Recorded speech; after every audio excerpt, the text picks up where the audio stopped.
नमस्कार. वैशूज किचनमध्ये आपल्या सर्वांचं खूप खूप मनापासून स्वागत आहे.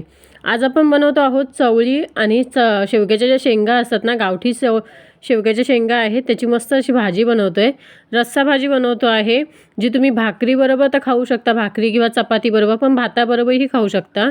मस्त अशी जास्त घट्ट नाही, जास्त पातळ नाही, अशा हिशोबाने आपण बनवतो आहोत.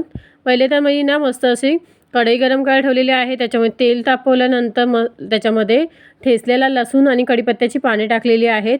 छान परतवून घ्यायचं आहे. त्याच्यानंतर आपण बारीक चिरलेला कांदा आहे, मीडियम साईजचे घेतलेला आहे एक कांदा, किंवा बारीक जर घेतला तर 2-3 घेऊ शकता, एकदम छोट्या साईजचे वगैरे असतील तर. आणि कांदा मस्त परतवून घ्यायचा आहे तेलावर. तोपर्यंत टोमॅटोहीच आपण कापून ठेवलेला आहे. इथे बघा कांदा सॉफ्ट झालेला आहे, जास्तही नाही, फक्त थोडासा हलकासा गुलाबी रंग आला ना की त्याच्यामध्ये टोमॅटो चिरून टाकायचा आहे आणि त्यानंतर पुन्हा परतवून घ्यायचा आहे. आणि कांदा टोमॅटो पटकन शिजावा ना, त्यासाठी मी मीठ टाकते आहे आधीच, चवीनुसार टाकायचं आहे. पुन्हा मिठाचा वापर वगैरे अजिबात करणार नाही आहे, त्याच्यामुळे मी बरोबर चवीनुसार याच्यामध्ये मीठ टाकलेलं आहे. आणि छान परतवून घ्यायचं आहे आणि 1 ते 2 मिनिटं त्याला छान कुक होऊ द्यायचं आहे.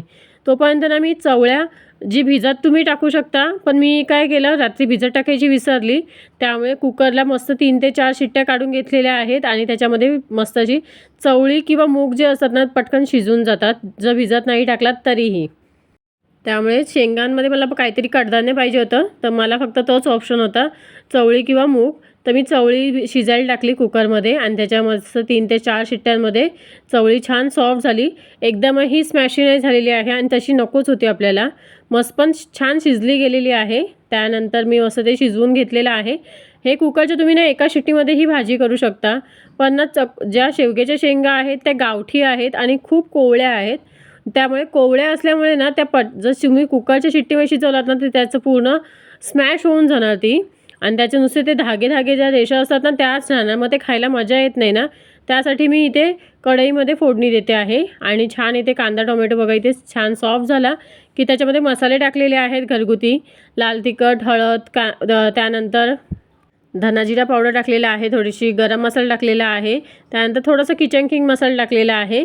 आणि छान मसाला परतवून झाले छान की त्याच्यामध्ये आपण टाकणार आहोत वाटण कांदा खोबऱ्याचं, तेही परतवून घ्यायचं आहे. त्यानंतर याच्यामध्ये शिजलेल्या ज्या चवळ्या आहेत ना ते टाकलेलं आहे. त्याचं जे पाणी होतं मी तेहीच टाकलेलं आहे, कारण का ते टाकून द्यायचं नाही, त्याचं शिजलेलंच पाणी असतं ना त्यामुळे.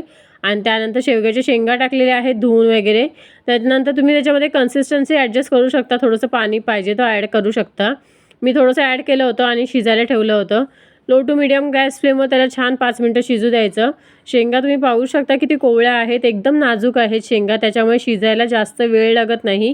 10 मिनटाच्या आत जर तुम्ही लो फ्लेमवर जरी ठेवलात ना, तर 10 मिनटाच्या आत शिजतील त्या शेवग्याच्या शेंगा, इतक्या फास्ट शिजतात त्या. आणि छान मस्त असं लो फ्लेमवर मी शिजू ठेवलं इथे, लो टू मीडियम फ्लेमवर. त्यानंतर जसं शिजत आलं त्याच्यामध्ये बारीक चिरलेली कोथिंबीर टाकली भरपूर अशी, पुन्हा मिक्स करून घेतलेलं आहे. आणि आपण मीठ वगैरे आधीच टाकलं होतं, त्याच्यामुळे पुन्हा मीठ टाकायची गरज नाही. जर तुम्ही पाहिजे तर टेस्ट करून बघू शकता, अंदाज येत नसेल व्यवस्थित तर जर कुठे कमी पडलं तर ॲडजस्ट करू शकता. त्यानंतर छान मस्त भाजी तयार झाल्यानंतर सर्विंग प्लेटमध्ये काढून घेतलेलं आहे. त्यानंतर गार्निशिंगसाठी पुन्हा बारीक चिरलेली कोथिंबीर टाकलेली आहे. आणि भाजीचा लूक बघा किती सुंदर आलेला आहे आणि खायला तितकीच टेस्टी होती भाजी, खरंच खूप भारी लागते. कसा वाटलं मग आजचा हा व्हिडिओ, आजची ही रेसिपी? आय होप तुम्हाला आवडला असेल. व्हिडिओ आवडल्यास व्हिडिओला लाईक, शेअर, सबस्क्राईब करायला अजिबात विसरू नका. थँक्यू.